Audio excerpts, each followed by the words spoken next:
We take you further into the South China Sea dispute. We're joined by Bin Li, a senior associate at the Carnegie Endowment for International Peace. Thank you so much for joining us here.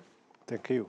Why would the United States even consider naval exercises? And talk about the timing of this announcement. It's very curious.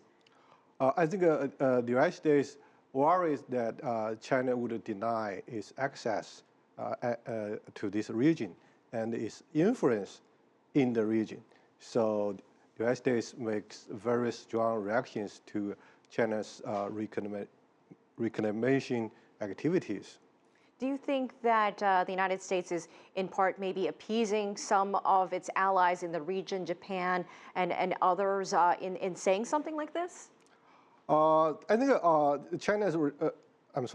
the U.S. relation with Japan is a little bit different from its relations with other regional players. Japan and the United States are long-term traditional allies. They have more military exchanges. But for other players, the United States is trying to develop more cooperation, alliance, that kind of thing with other countries.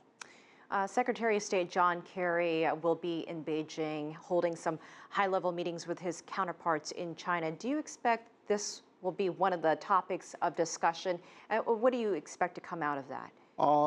Yeah, I'm sure they will talk about the South China Sea issue. The South China Sea issue is a very typical security dilemma. China worries that the United States would invade its sovereignty, and the United States would encourage some other regional players to make troubles in the region. And the United States worries that China would deny its access to this region. So both sides worry about the other side. So under these circumstances, the two countries definitely should talk to each other to find cooperative solutions. The first thing they need to do is to reassure the other side they do not have the intention to hurt the other side. Talk about the history of these islands for our audience. There is a lot of interest in this area, not just China and Japan. There's other countries also making claims. Right.